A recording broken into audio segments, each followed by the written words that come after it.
La seconde promotion des étudiants du centre de l'université virtuelle ont reçu aujourd'hui leur diplôme de bachelor en sciences de l'informatique de l'université de Laval. C'était au cours d'une cérémonie qui a eu lieu ce matin à l'université en présence du président de cette institution et des représentants de l'université de Laval, de l'UVA et de l'association des universitaires et instituts du Canada. Ces diplômes que ces étudiants reçoivent aujourd'hui, bachelor en sciences informatiques, est le fruit d'un partenariat réussi et interuniversitaire dans le cadre de l'enseignement à distance entre l'Université virtuelle africaine, l'Université de Nouakchott et l'Université Laval du Canada. Objectif visé, accroître de façon significative l'accès à l'enseignement supérieur via les technologies de l'information et de la communication.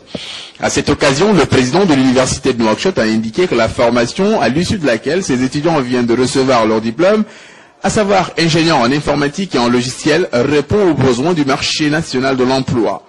Le président de l'Université de Nouakchott a souligné que grâce aux opportunités offertes par les technologies de l'information et de la communication, les étudiants de l'Université virtuelle africaine de Nouakchott ont pu recevoir de manière synchronisée les mêmes cours que ceux de l'Université Laval au Canada et dans plusieurs autres universités africaines.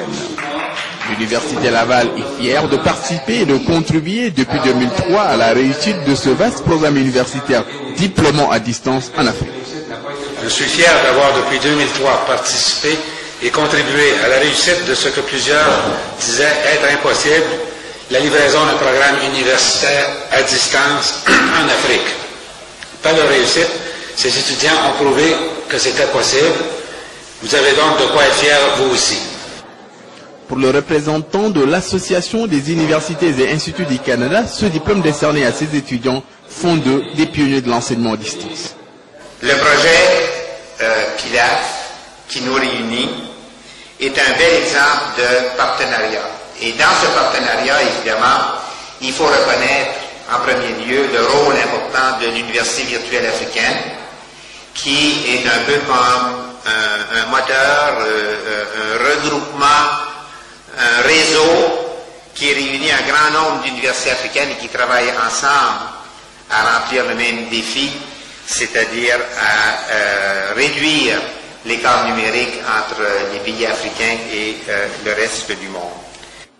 Madame Teresa Fernandez de l'Université virtuelle africaine a pour sa part noté le bon esprit de collaboration qui existait entre les différentes institutions impliquées dans cette formation.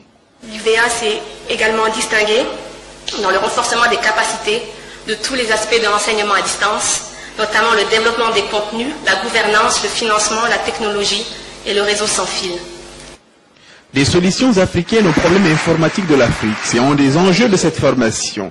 En effet, faudra-t-il le rappeler que tout enseignement ou toute connaissance a besoin de prendre en compte les réalités sociales, géographiques et culturelles.